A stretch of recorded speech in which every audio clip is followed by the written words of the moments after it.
अस्सलामुअलैकुम, वेलकम है आप सभी का इस नई वीडियो में। तो ये वीडियो स्कास्ट कश्मीर के बच्चों के लिए बहुत ही ज़्यादा इंपॉर्टेंट रहने वाला है, जिन बच्चों ने स्कास्ट कश्मीर यूईटी यूजी 2026 का एग्ज़ाम दिया है। आपको पता है कि आपका रिजल्ट स्कास्ट कश्मीर ने ऑलरेडी डिक्लेयर करा है यहाँ पे। अब बात आ जाती है आपकी काउंसलिंग की कि काउंसलिंग का क्या कुछ अपडेट है, काउंसलिंग कब तक होगी, ऑनलाइन होगी, ऑफलाइन होगी, कहाँ तक कट ऑफ जा सकता काउंसलिंग का। और उसके अलावा यहाँ पे हम बात करेंगे आपके थोड़ा सा सेफ स्कोर के बारे में भी, सीट्स के बारे में भी हम बात करेंगे, काउंसलिंग की फ़ी के बारे में भी बात करेंगे, और भी बहुत सारी चीज़ें हैं, बेस्ट कोर्सेज वगैरह के बारे में भी आपके साथ हम इस वीडियो में बात करेंगे। ये वीडियो आपके लिए ओवरऑल बहुत ही ज़्यादा इंपॉर्टेंट रहेगा। काफ़ी टाइम से बच्चे बहुत ज़्यादा डिमांड कर रहे थे कि कास्ट कश्मीर के बारे में एक वीडियो अपलोड कीजिए, क्योंकि बहुत टाइम से हमने कास्ट कश्मीर का रिजल्ट आने के बाद कोई भी वीडियो इसके बारे में अपलोड नहीं करा। तो आपके बहुत सारे डाउटर्स, कमेंट्स, मैसेजेस हमें आ रहे थे रिगार्डिंग द सेम। तो इस वीडियो को देखने के बाद आपके सारे डाउटर्स क्लियर होने वाले हैं। आप इस वीडियो को पूरा एंड तक देख लेना, चैनल को भी सब्सक्राइब कर देना, व्हाट्सएप और टेलीग्राम ग्रुप ज्वाइन कर लेना, लिंक आपको डिस्क्रिप्शन में मिल जाएगी। तो चलिए वीडियो को शुरू कर ले। तो देख लेते हैं यहाँ पे कास्ट कश्मीर यूईटी यूजी 2026 के बारे में। देखो रिजल्ट आपका आ चुका है, आंसर कीज भी आ गई थी, रिवाइज्ड आंसर कीज भी आ गई। देन उसके बाद कास्ट कश्मीर ने आपका ऑफिशियल रिजल्ट यहाँ पे डिक्लेयर करा। हालांकि कास्ट कश्मीर का एक चीज मुझे समझ नहीं आ रहा कि ये रिजल्ट इंडिविजुअली यहाँ पे इशू नहीं करते हैं, यानी कि जिस तरीके से बाकी जगहों पे रिजल्ट आता है एक प्रॉपर पीडीएफ फॉर्म में आता है रिजल्ट, जिसमें कोई भी बच्चा किसी भी बच्चे का चेकआउट कर सकता कि इस बच्चे की कितनी रैंक है। जो बच्चे टॉपर्स आ रहे हैं, टॉप 10, टॉप 20, टॉप 30 में जो बच्चे आ रहे हैं वो कौन से हैं, बाकी एग्जाम्स में उनकी क्या परफॉर्मेंस है, सो दैट कि ये चीज़ें पता चलती हैं कि एग्जाम जो है वो पूरा ट्रांसपेरेंट मैनर में हुआ है, पूरा उसमें कहीं पे कोई किस्म का गड़बड़ तो नहीं हुआ। लेकिन अनफॉर्चुनेटली कास्ट कश्मीर वाले रिजल्ट यहाँ पे इशू करते नहीं है। बच्चे को इंडिविजुअली अपना पोर्टल लॉगिन करना पड़ता है, उसके बाद रिजल्ट चेकआउट करना पड़ता है। तो हमारी लगातार कास्ट कश्मीर से ये मांग रही है, हमारी डिमांड भी ये रही है, और इस बार भी हम कास्ट कश्मीर के एडमिनिस्ट्रेशन से डिमांड कर रहे हैं कि रिजल्ट जिस तरीके से कास्ट जम्मू का आता है, जिस तरीके से जेके बोपी का आता है, जिस तरीके से बाकी एग्जाम्स का आता है, उस तरीके से कास्ट कश्मीर का भी रिजल्ट जो वो पब्लिकली अवेलेबल होना चाहिए, सो दैट कोई भी स्टूडेंट, किसी भी स्टूडेंट का रिजल्ट चेकआउट कर सके पीडीएफ फॉर्मेट में। सो बच्चों को ये क्लियर हो जाए कि टॉपर्स जो है वो कौन से हैं, क्या कुछ है, और उसके अलावा बाकी चीज़ें भी यहाँ पे क्लियर हो जाएंगी। क्योंकि सिकास्ट जम्मू के एग्जाम में हमने देखा जो बच्चे उस एग्जाम में टॉपर आ रहे थे, किसी की रैंक थर्ड थी, 4, 5, 6, यानी कि ओवरऑल जो बच्चे टॉप रैंक पे आ रहे थे सिकास्ट जम्मू में, वही बच्चे जेके बोपी के एग्जाम में कोई 30 मार्क्स ला रहा है, कोई 15 मार्क्स ला रहा है, कोई 50 मार्क्स ला रहा है। सिकास्ट का जो इतना ज्यादा टफ पेपर आया था उसमें उस बच्चे ने तो तीसरी रैंक, चौथी रैंक, यानी ओवरऑल टॉप रैंक्स में वो बच्चा आ रहा था। बहरहाल हम यहाँ पे अपने टॉपिक पे आ जाएंगे। हम यहाँ पे जो है बात करेंगे आपकी नेक्स्ट प्रोसेस की। देखो रिजल्ट आपका आ चुका है, रिजल्ट के बाद जो नेक्स्ट प्रोसीजर आपका रहेगा दैट विल बी आपका काउंसलिंग। ठीक, तो काउंसलिंग जो कास्ट कश्मीर की रहेगी वो आपकी ऑफलाइन मोड में रहेगी। ऑनलाइन मोड में कास्ट कश्मीर की काउंसलिंग रहने का 0% चांस है। कास्ट कश्मीर की काउंसलिंग आपकी ऑफलाइन रहेगी। काउंसलिंग के लिए 1000 रुपीज़ आपको फी भी पे करनी पड़ेगी। जो जो बच्चा काउंसलिंग में पार्टिसिपेट करेगा 1000 रुपीज़ उसको फी पे करना पड़ेगा। ये फी आपको अपना पोर्टल लॉगिन करने के बाद ही पे करना पड़ेगा। 1000 फी पे करी, उसके रिसिप्ट लेके आपको फिर कास्ट कश्मीर जाना पड़ेगा, शालीमार कैंप से आपको विजिट करना पड़ेगा। वहां पे ऑफलाइन मोड में काउंसलिंग होगी कि रैंक रैंक वाइज बच्चों को बुलाया जाता है। 6-7-8 दिन काउंसलिंग हमारी चलती रहेगी। 6-7-8 दिन आपको बुलाया जाएगा रैंक वाइज, तो आप अपने रैंक के अकॉर्डिंग वहां पे विजिट करेंगे। वहां पे पता होगा कि आप मतलब आप कितनी सीट्स अवेलेबल है, और बच्चे को वहीं पे क्लियर हो जाता है कि मुझे कौन सा कॉलेज, तो एक ही, मुझे कौन सा कोर्स यहाँ पे मिला है, वो आपको ऑफलाइन काउंसलिंग में वहीं पर ही पता चलता है। आपको इंडिविजुअली रिजल्ट का वेट नहीं करना है, आपको उसी टाइम पता चलेगा कि आपका कौन सा कॉलेज वगैरह यहाँ पे, कौन सा कोर्स वगैरह यहाँ पे मिला है। उसके बाद जो कोर्स आपको मिलेगा उसकी फी आपको वहीं पे पेमेंट करनी पड़ेगी, और आपको अपना एडमिशन कंप्लीट करना पड़ेगा। आफ्टर दैट जो डॉक्यूमेंट्स की फॉर्मेलिटीज वगैरह होंगी वो फिर आपको कुछ दिन दिए जाएंगे। काउंसलिंग के बाद 6-7 दिन आप विजिट करेंगे अपने जो भी आपका डिपार्टमेंट होगा वहां पे विजिट करके अपने डॉक्यूमेंट्स वगैरह को सबमिट करेंगे। बाकी फी आपको वहीं पे करनी पड़ेगी, जो भी फी प्रिस्क्राइब्ड होगी depending on your seat, depending on your course. ठीक, इस तरीके से होगी। बाकी अगर मैं काउंसलिंग के राउंड्स की बात करूं, कास्ट कश्मीर के काउंसलिंग के बहुत सारे राउंड्स होते हैं, क्योंकि यहाँ पे अगर हम देखेंगे यहाँ पे मैक्सिमम सीट्स आपकी जब वो सेल्फ फाइनेंस की है, यानी कि जितनी सेल्फ फाइनेंस की है, मतलब वैसे भी सीट्स है लेकिन बहुत सारी सीट्स यहाँ पे सेल्फ फाइनेंस की हैं कास्ट कश्मीर में। लगभग 250 के अराउंड यहाँ पे कास्ट कश्मीर में सेल्फ फाइनेंस की सीट्स हमें देखने को मिल रही हैं।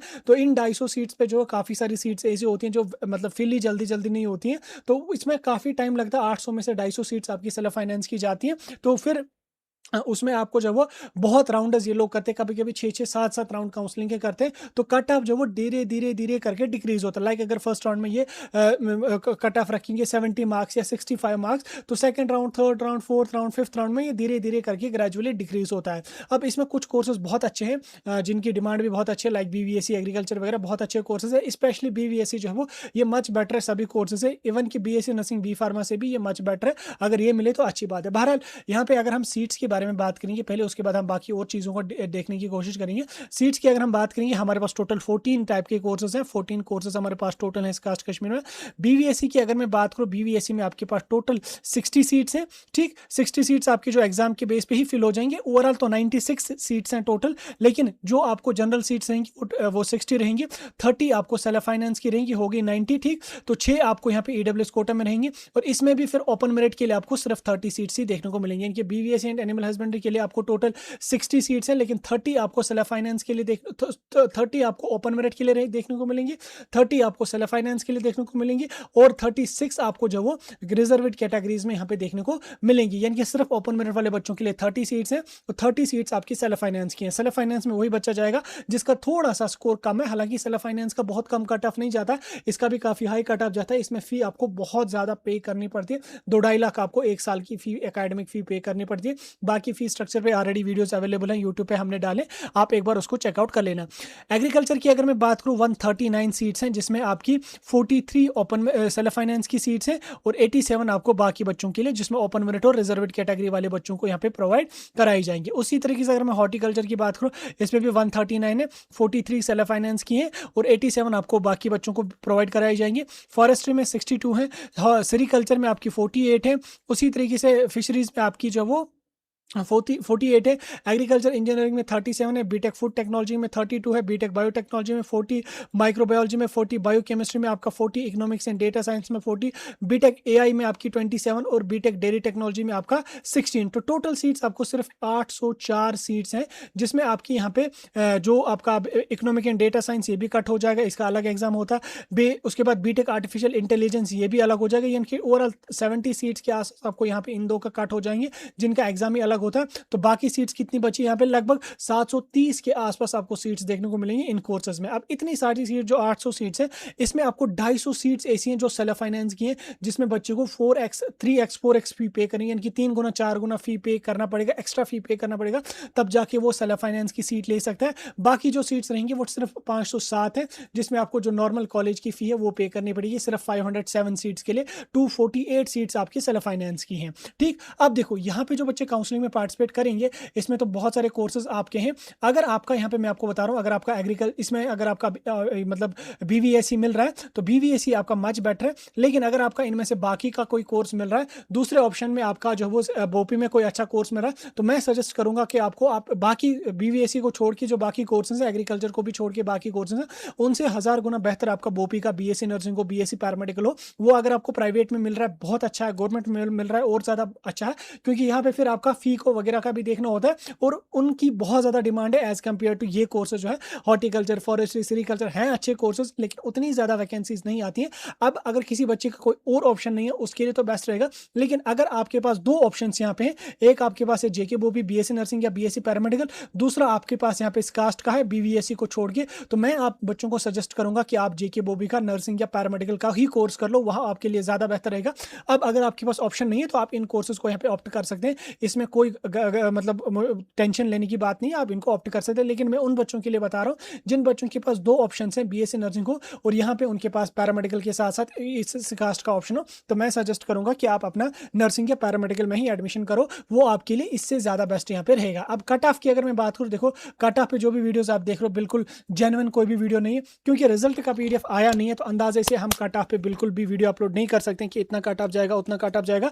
अब अगर रिजल्ट का पीडीएफ आया हुआ होता तो आसानी से कोई भी एक्सपेक्टेड कट ऑफ प्रेडिक्ट कर सकता है, बट इतना मैं बताऊंगा, आपका बीवीएससी एनिमल हस्बेंड्री जो है इसमें बहुत हाई कट ऑफ जाएगा। सिर्फ 96 आपकी सीट्स हैं, जिसमें 30 सीट्स सेल्फ फाइनेंस की हैं और 60 ही बाकी सीट्स बच रही हैं। तो इसमें अगर आपका 70 80 100 तक रैंक आ रही है, या तो आप यहाँ पे जनरल सीट को अवेल कर सकते हैं। बाकी सेल्फ फाइनेंस के लिए 200 रैंक तक ज्यादा से ज्यादा जाएगा, 150 200 रैंक तक जा सकता है, उतना ज्यादा फिर डिक्रीज जाने के चांसेस नहीं रहेंगे। बाकी फिर आप इंडिविजुअली अपने हिसाब से देखेंगे। मैं एक्सपेक्टेड कट ऑफ पे कोई भी यहाँ पे अपडेट आपको दे नहीं सकूंगा, क्योंकि रिजल्ट हमारे पास अवेलेबल नहीं है। रिजल्ट अगर अवेलेबल होता तो हमें पता चलता कि किस रैंक के बच्चे को क्या यहाँ पे मिल सकता है, इतना आपको पता चल सकता है, ठीक, और हमें भी पता चलता है। बाकी BBSC में बहुत हाई कट ऑफ जाएगा, एग्रीकल्चर में उससे कम कट ऑफ जाता है, हॉर्टिकल्चर में थोड़ा सा और कम जाएगा, बाकी में आपका कम कट ऑफ जाने के चांसेस रहेंगे। बाकी अगर फिर आपकी 8000 रैंक आ रही है, 9000 रैंक आ रही है, 7000 रैंक आ रही है, फिर अपना टाइम वेस्ट यहाँ पे मत कर लो। सिर्फ 507 सीट्स है, सेल्फ फाइनेंस को छोड़ के सिर्फ 507 सीट्स है। अब इसमें अगर आपकी 8000 रैंक आ रही है तो क्या मिलेगा, इधर खाक मिलेगा आपको, क्यों अपना टाइम वेस्ट कर रहे हो। बहुत बच्चे हमें बोल रहे हैं कि 8000 हमारी रैंक है, हमें इस कास्ट में क्या मिलेगा, क्या मिलेगा, 1 साल का ड्रॉप मिलेगा और इसके अलावा कुछ नहीं मिलेगा। बाकी सेल्फ फाइनेंस अगर यहाँ पे कोई मिलता है, आपका बायोकेमिस्ट्री मिलेगा, माइक्रोबायोलॉजी मिलेगा, उसमें तो आपको बहुत ज़्यादा फी पे करनी पड़ेगी। फी स्ट्रक्चर को भी देखिए प्लीज़ एंड प्लीज़, उस हिसाब से आप देखिए, ऑप्ट कर लेना। बाकी अगर आपका कहीं और ऑप्शन मिल रहा है नर्सिंग पैरामेडिकल का, तो मैं सजेस्ट करूंगा कि आप उसी को ऑप्ट कर लो, वो आपके लिए मच बेटर रहेगा। इनसे ज़्यादा अगर आपकी रैंक आ रही है तो मत करो अपना टाइम वेस्ट यहाँ पे आपका एक तो 1000 रुपये काउंसलिंग का ज़ाया हो जाएगा, टाइम भी वेस्ट हो जाएगा, और आपका जो है सारा कुछ वेस्ट हो जाएगा। इसलिए कोई और ऑप्शन आप देख लो, कोई और आपके पास ऑप्शन है उसको देख लो। यहाँ पे जो सीट्स हैं उनको देख के चलो। यहाँ पे आप बोपी के मजे में मत बैठो, बोपी में 5000 6000 सीट्स हैं, वहाँ पे फिर अगर बच्चे भी 20-25 हज़ार होते तो वहाँ पे किसी ना किसी लो लेवल पे भी बच्चे को सीट मिल ही जाती है। लेकिन यहाँ पे सिर्फ 507 सीट्स हैं, सेल्फ फाइनेंस को छोड़ के सिर्फ 560 सीट्स है। फिर अगर आपकी 4000 5000 रैंक आ रही है तो क्या मिलेगा आपको, आप खुद भी अंदाजा लगाओ। चलो 1000-1500 रैंक पे भी आपको कोई अच्छी सीट मिल सकती है, फिर 10,000 रैंक पे आप बोलोगे कि क्या सीट मिलेगी, तो अपने हिसाब से कोई अल्टरनेट ऑप्शन देख सकते हो। बाकी वेट करो काउंसलिंग का, काउंसलिंग कुछ दिन के बाद आपको आ जाएगी, ठीक। काउंसलिंग की डेट्स की अगर मैं बात करूं तो विद इन फ्यू डेज कास्ट कश्मीर की तरफ से आपको काउंसलिंग की नोटिफिकेशन देखने को मिलेगी। विद इन फ्यू डेज, कुछ ही दिन को अंदर अंदर आपको ऑफलाइन काउंसलिंग की नोटिफिकेशन देखने को मिलेगी। जो ही आ जाएगी आपको हम इन्फॉर्म करेंगे। फिलहाल के लिए मैं भी बहुत ज्यादा थक गया, मैंने थोड़ा सा अपडेट